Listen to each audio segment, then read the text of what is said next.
Hello everyone, welcome to part 4 of solving quadratic equations. Now just to make sure that we are clear, we have learned about sucking stuff out. We have also learned about easy trinomials. That's when you have to think of two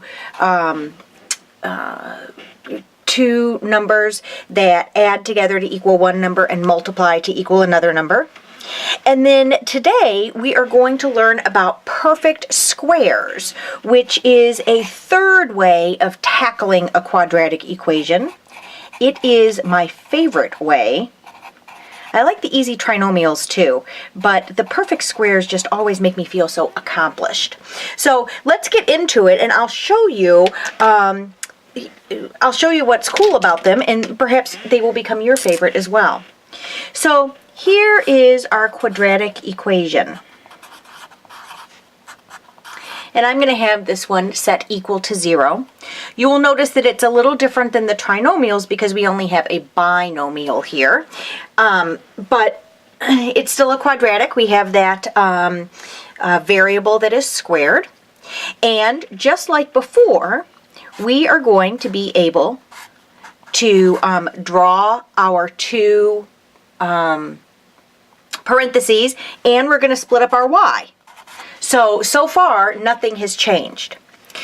What's interesting, though, is that this is a special type of binomial. If you look at this, you should notice something, especially about this side right here. You should notice something about these two numbers. What do you notice about these two numbers? Well, hopefully you notice that they are both perfect squares. Y squared, the square root of that is y, and 36, the square root of that is 6, right? Because 6 times 6 is 36. And so when we have this situation where we have a binomial, two perfect squares, looks just like that, we are able to stop thinking and just write this down. So I took the square of the y squared, and I split that up into two y's. And I took the 36, yes, I know that there's a negative sign there, just bear with me. The 36 there, and I split that up into its square parts, which is 6 times 6. Then one parentheses gets a plus sign, and one parenthesis gets a minus sign, and then you're done. To solve, you would set y plus 6 equals to 0 and y minus 6 equals to 0. So y would equal negative 6 or y would equal 6. Today we're just going to work on the factoring, though. We're not going to actually solve any more of these quadratic equations. We're just going to practice factoring. So let's do another one.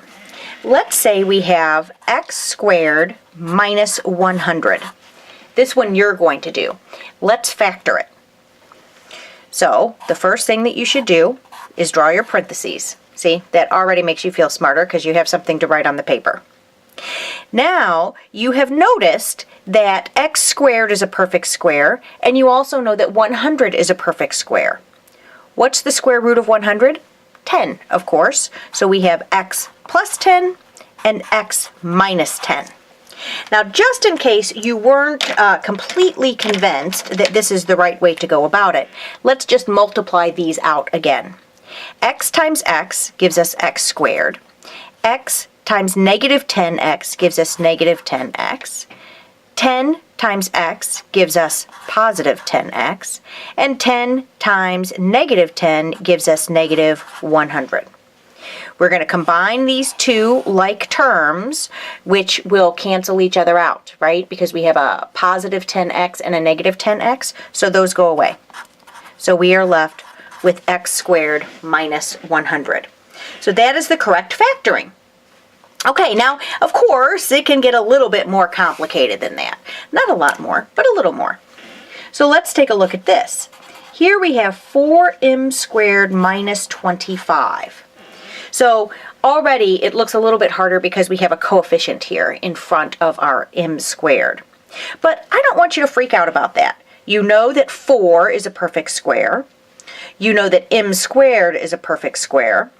And you know that 25 is a perfect square. So we are going to draw our parentheses, and we are going to prepare to astound the mathematical universe.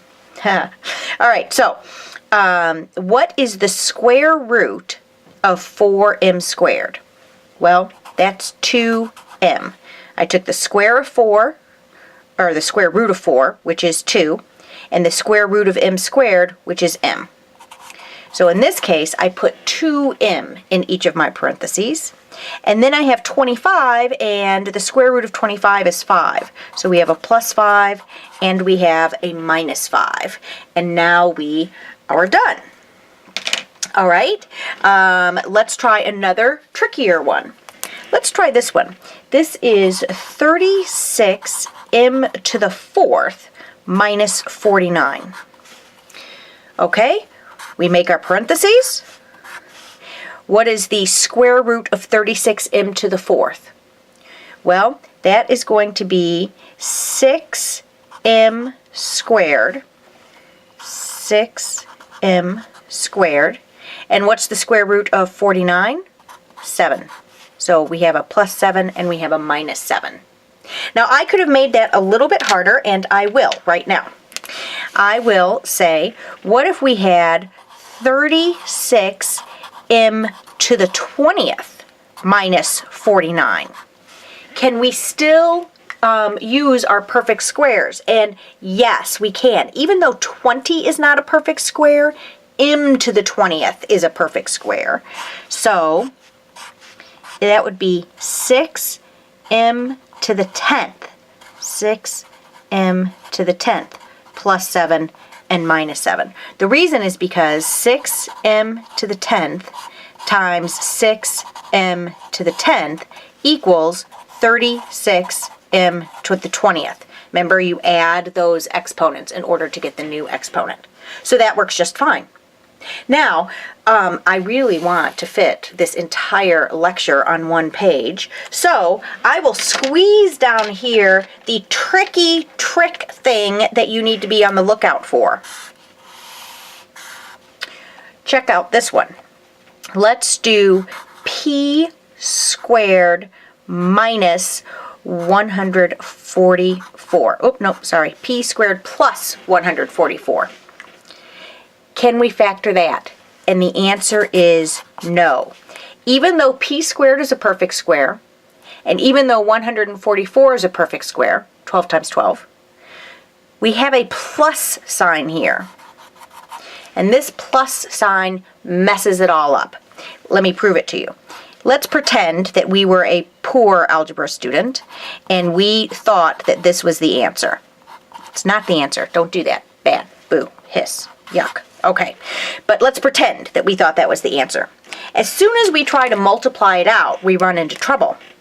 P times p is p squared. P times 12 is 12p. Negative 12p is our next term. And then negative 12 times positive 12 gives me negative 144.